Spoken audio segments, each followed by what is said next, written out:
Lidhja midis Helicobacter pylori dhe erës së keqe të gojës?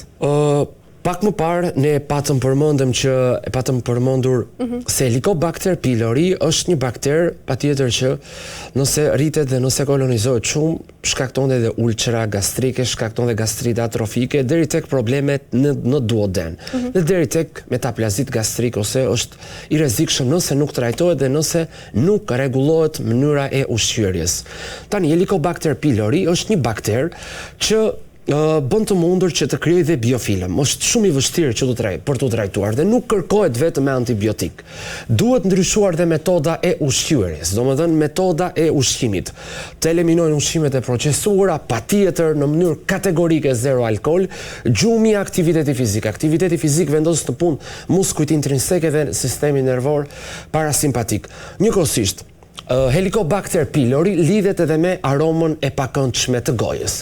Dhe njerëzit që kanë një aromë të pakëndshme të gojës në mënyrë kronike për shumë kohë, muaj ose vite, është e mira që të bëjnë dhe një gastroskopi ose një test urea breath, domethënë testin e frymarrjes.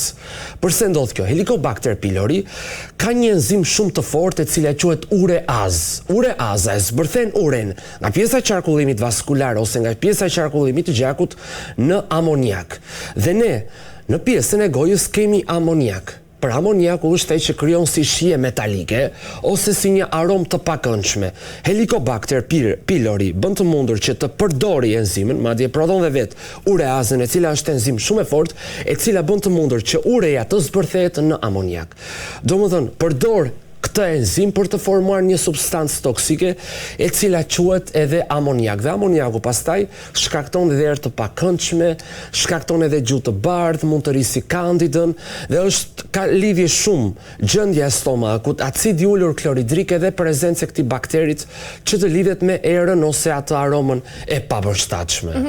Ndërkaq Luciano, si mund të ndikojë edhe mikrobiota e zorëve? Mikrobiota e zorëve. Tani, e zëm sikur ne, e tham pak më parë, sa më shumë sheqer, aq më shumë B1 do të harxojmë nga trupi, aq më shumë sukcinil koenzima do të harxojmë ose një enzim e cila quhet sukcinil koenzima ketoacid transferaz do të harxojmë nga trupi, alfa ketoglutarate dehidrogenaz do të harxojmë nga trupi.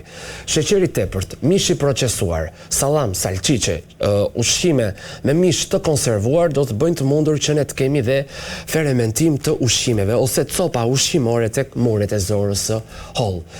Nga ana tjetër, mikrobiota. Nëse ne e varfërojmë këtë mikrobiot ose këtë qytet me arsimtar, me inxhinier, me politolog, unë i quaj qytetarët e mikrobiotës kështu sepse çdo kush prej tyre ka funksione të rëndësishme. Disa janë me funksione më të rëndësishme dhe disa janë me funksione jo të rëndësishme. Ato që kanë funksione jo të rëndësishme janë bakteret jo të mira. Kurse ata që kanë funksione të rëndësishme dhe të shëndetshme janë bakteret e mira, të cilat bëjnë të mundur që ky mjedis ose ky qytet të mbahet i pastër.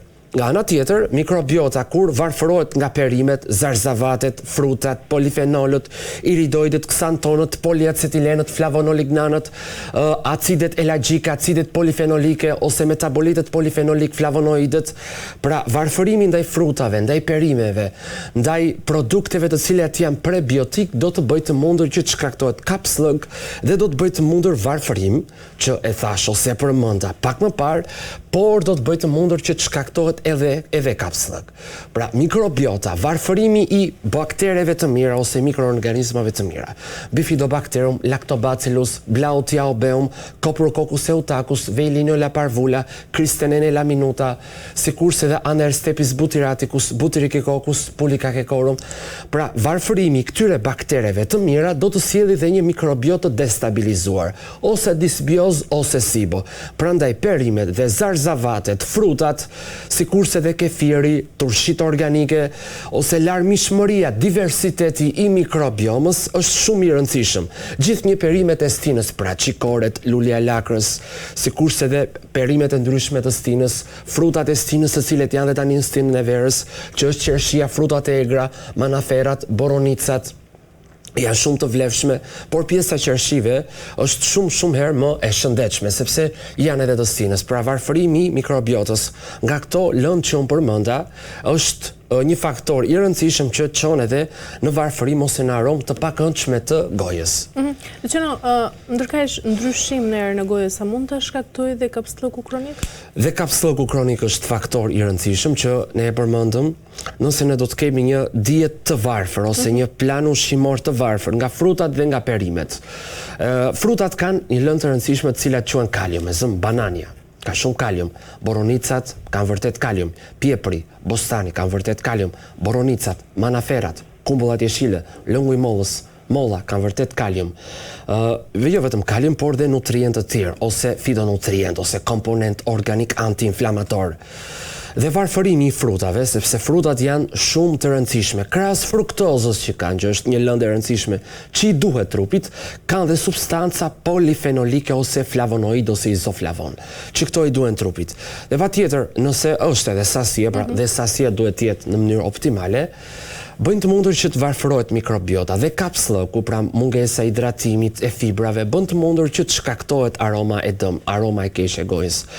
Dhe sa më shumë proteina të larta të konsumojmë ne, mund të kemi dhe dekarboksilim oksidativ ose deaminim oksidativ intestinal bakterial. Pra heqje të bazave aminike, formohet amoniaku dhe përsëri konvertohet në ione amoniumi. Dhe duhet të mbajmë një balancë. Do më thënë, balanca ku është e dieta mesdhetare, që ka vajin e ullirit, që ka çikoret, që ka perimet, që ka spinaqin, që ka qepën, që ka majdanozin, që ka perimet ndryshme, që ka frutat e stinës. Pra është dieta mesdhetare ajo që i eliminon këto problematika. Dhe balanca bën të mundur që të eliminohet ky problem. Kur duhet që një person me halitoz, Luciano, të kërkojë vlerësim gastroenterologjik dhe jo vetëm dëntar? Kur kjo gjë i vazhdon në mënyrë shumë të lartë dhe kur kjo gjë i shoqërohet edhe me fryrje barku, i shoqërohet me alternime të jashqitjes, që do të thotë një herë diare, një herë kapslëk, që patjetër duhet të bëj analizë e gjaku, vlerësim koprokulturës, por dhe nëse i kërkohet nga mjeku gastrohepatolog një gastroduodenoskopi. Nëse ky problem është kronik që vazhdon prej 7 ose 8 muajsh, që nëse nuk rregullohet as me mbajtjen e një orbiti, as me mbajtjen e një karafili, as me çajra të ndryshëm, mente, karafil, nenegjik, as me higjen të duhur orale, që duhet të bëj një mbjellje të feqes, por dhe një ekzaminim më të mëtejshëm. Ndërkaq cilat janë edhe komponimet e sqyufurit që prodhojnë baktere orale dhe pse kanë aroma të fortë? Komponimet e sqyufurit që ne i përmendëm pak më parë, të cilat quhen dimetilsulfidet. Dimetilsulfidet zakonisht janë disa metabolitë ose janë disa molekule që prodhohen nga këto baktere që unë përmenda, që përmenda pak më parë tanerelen, që përmenda pak më parë prevotelen, sikurse edhe solobacterum, që këto dhe acarojnë edhe e irritojnë mukozat. Dhe këtu kemi shumë foto të bukura, kur krijohet një lloj myku, e zëmë sikur ne kemi aromë të pakëndshme, pjesa e gjuhës formon edhe një kolor të bardhë, domethënë kandida, lidhet edhe me një stres këtu ose me një biofilm. Dhe këto çfarë bëjnë, shkaktojnë edhe herpes, shkaktojnë edhe inflamacion ose skuqje të pjesës gjuhës, madje irritojnë edhe pjesën e gojës ose këtu në pjesën e fundit ose te strukturat periferike krijojnë edhe si tip herpesa ose afte që quhen në konfiguracionin ose në kuptimin e popullatës. Nga ana tjetër krijojnë edhe acarime të pjesës sublinguale ose poshtë gjuhës, që këto pastaj kur konsumohet një ushqim pikant, një ushqim shumë i ëmbël, krijojnë dhe ato pakënaqësitë. Domethënë kandida lidhet shumë me aromën e pakëndshme të gojës, sheqeri i lartë, ushqimet me nitrate, sallam procesuar ose mishrat procesuar, ushqimet të cilat tani në stinën e verës, sidomos nga fëmijët, duhet që të konsumohen dhe duhet patur shumë kujdes, sidomos produktet me qumësht, akulloret, të cilat duhet patur shumë kujdes, si bëhen, ku bëhen, pjesa e qumshtit, pjesa e produkteve të qumshtit. Prandaj kujdes tani në stinën e verës nga këto produkte ushqimore. Ndërkaq, a mund të japin intoleranca ushqimore ose fermentimi i tepërt në zorë të pakëndshme të frymarrjes? Japin që e përmendëm kryesisht intoleranca e laktozës ose produktet e qumshtit, nën produktet e qumshtit llojet e ndryshme të djathrat e ndryshëm, kaçkavall, pra produktet e qumshtit mund të japin intoleranca, që është intoleranca dhe laktozës, që kjo mund të jetë edhe genetike. Janë edhe sëmundjet ndryshme të zorëve, siç është edhe kroni, siç është edhe sëmundja celiak. Kroni është një sëmundje që mund të çojë deri në kolit ulcerativ ose kolit ulceroz, që është patjetër rast që kërkohet edhe trajtim mjekësor, dhe intolerancat shkaktojnë aromë të pakëndshme të gojës, sepse ai ushqim që nuk tretet fermentohet. Mëlçia, Luciana, çfarë lidhje ka me erën gojës? Mëlçia është ndonse një protagoniste e fshehur, ndonse në shumë raste të ndryshme nuk është se është në sken,